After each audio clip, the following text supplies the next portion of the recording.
Welcome on. It is Three Old Takes, your favorite sports YouTube channel, guys. It's Freddie, Chase, and Quinn here. We're going back and doing some schedules for this next season, and we're heading over to Blacksburg, Virginia.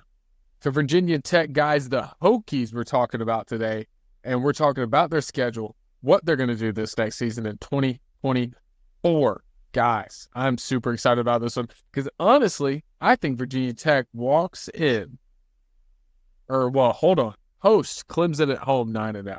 I think that's where I'm going to go. If you haven't watched over under videos, I kind of talked about this in the ACC video, but I think it's honestly they have a very favorable schedule. They play at Vandy, Marshall, Old Dominion, Rutgers. They play at Miami. That's the tough one. That's Then they play tough. There's no home field advantage. Boston College, Georgia Tech, Syracuse, then Clemson, and they finish out the season with Duke and Virginia. I don't know if there's an easier schedule in the ACC. The ACC already plays an easy schedule. Am I wrong?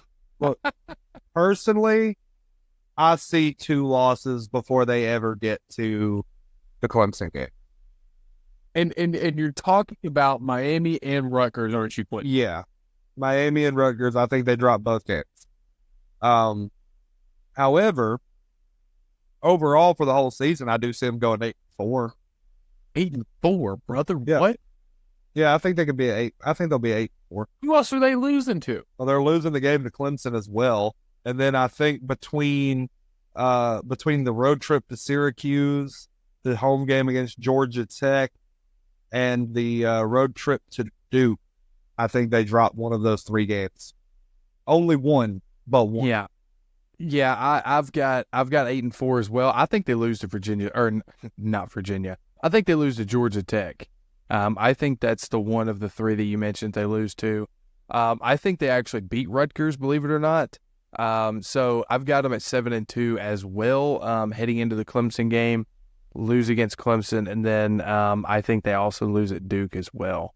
So I've got 8-4 on the year, which, hey, for Virginia Tech from previous years, that's still a 1-game improvement from last year. Then they went 7-6. So when you're talking about a program like Virginia Tech, you want to just get better every single year. And if they go 8-4, that's a game better than last year.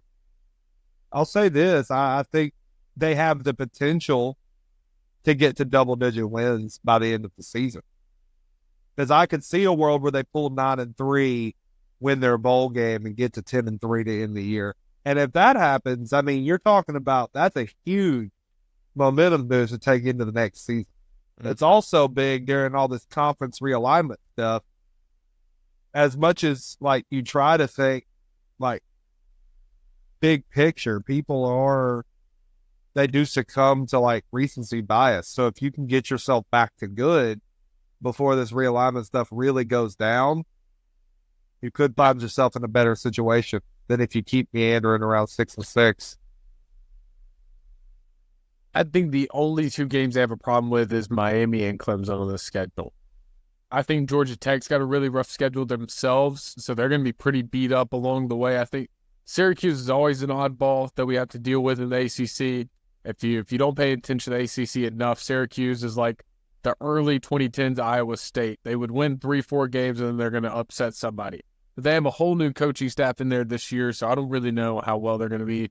And then Duke, the same thing. They lost their big quarterback and then also rearranged their entire coaching staff. I mean, I only see Miami and Clemson as a huge threat, and Miami's the only one on the road out of the 2.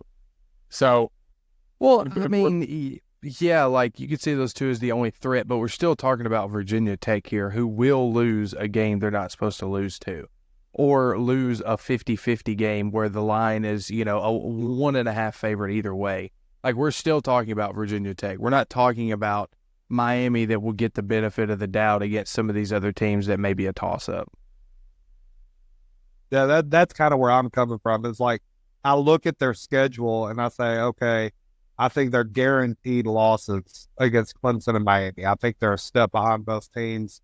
I think you could maybe make a case to me that they could beat Miami, but because the game's on the road, and I know Brady brings up a pretty valid point about it not being a strong home field advantage for Miami, but you know what it isn't?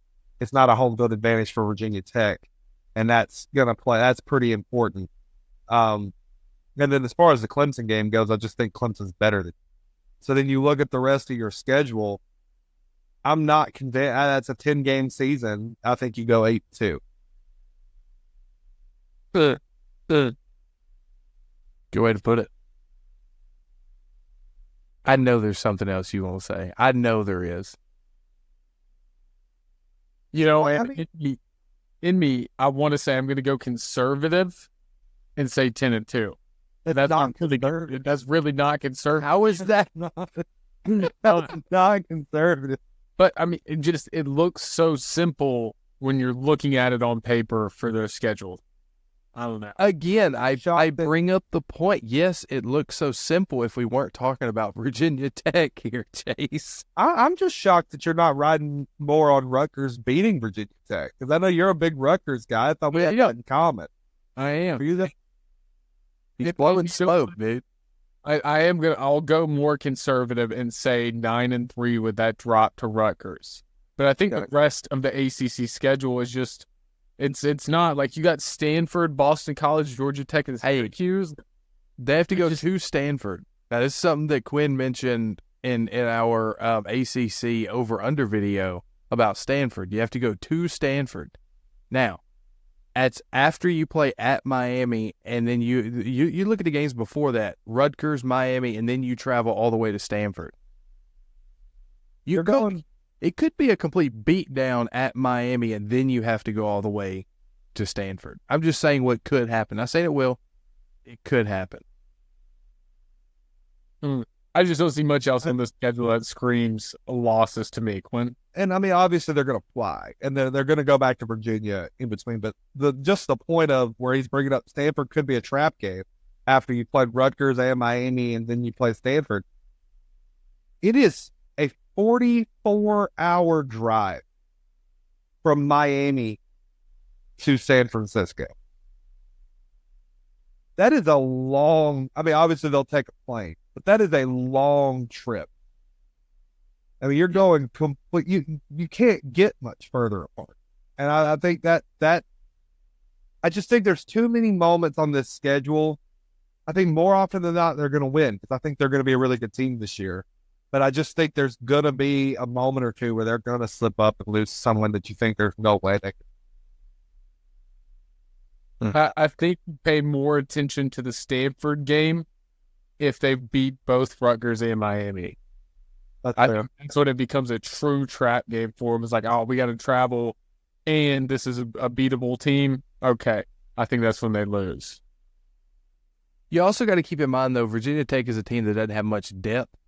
So injuries are going to play a huge part in a team like Virginia Tech this coming up year. And if that at Miami game ends up, but like if Miami ends up being who we think they are, right, very good, very physical, then there's no telling what could happen that very next week, if they could be dinged up, banged up, anything. But, well, guys, that's all we have on Virginia Tech. We just did their schedule, their breakdown. Let us know what you think about the Hokies this season and what Blacksburg, Virginia is going to have out there. We may as well enter Sandman. Who knows? 3-Volt takes Freddie, Chase, and Quinn. Guys, thank you so much for watching. Make sure to like, subscribe, comment, share to your grandmother, your dog. Who cares? Just show them the video. Make sure they like us as well. Thanks for watching.